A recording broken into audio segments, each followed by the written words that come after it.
Office నుంచి సందీప్ ఎప్పుడెప్పుడు వస్తాడా అంటూ శ్రీవల్లి ఎదురు చూస్తూ ఉంటుంది. అంతలోనే సందీప్ వస్తాడు. వచ్చి ఎలా జరిగింది ఆఫీస్లోనైతే అంటూ ఉంటే, రామలక్ష్మిని ఒక ఆట ఆడుకున్నాను అని సందీప్ చెప్తూ ఉంటాడు. అంతలోనే రామలక్ష్మి కూడా వస్తుంది. రామలక్ష్మితో, చూసావా నీ స్థాయి ఏంటో, మా కింద పని చేయాల్సిందే నువ్వు అంటూ, నీ స్థానం ఇప్పుడు మా కాళ్ళ కింద అన్నట్టు శ్రీలత మాట్లాడుతూ ఉంటే, అదే టైంలో సీతాకాంత్ వస్తాడు. ఏంటమ్మా ఏదో మాట్లాడుతున్నారు, నీ కాళ్ళ దగ్గర ఏంటి అన్నట్టు అంటూ ఉంటే, ఇక శ్రీవల్లి ఏదో సర్ది చెప్తూ ఉంటుంది.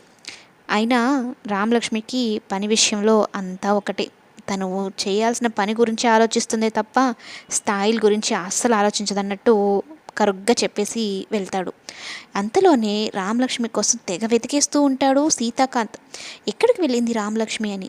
ఇక రామలక్ష్మిని గదిలోకి తీసుకొని వచ్చి ఒక డైమండ్ రింగ్ ఇస్తూ తన మనసులో ఉన్న మాటలన్నీ చెప్తాడు. నా మనసులో ఉన్న ప్రేమ ఎంత స్వచ్ఛమైందో అంతే స్వచ్ఛమైనది ఈ డైమండ్. అందుకని నా ప్రేమను ఈ స్వచ్ఛమైన డైమండ్తో పోలుస్తున్నాను అంటూ తనకి ప్రపోజ్ చేస్తాడు. ఇక రామలక్ష్మి ఏమనుకుంటుంది, నిజంగానే ప్రపోజ్ చేస్తున్నాడేమో, తన మనసులో ఉన్న ప్రేమను మొత్తం చెప్పేశాడేమో అన్నట్టు అనుకుంటూ ఉంటే, ఇది మొత్తం నేను క్రియేట్ చేసుకున్నది, యాడ్ కోసం నేను రాసుకున్న స్క్రిప్ట్ అని చెప్పగానే రామలక్ష్మి ఒక్కసారిగా ఫీల్ అయిపోతుంది.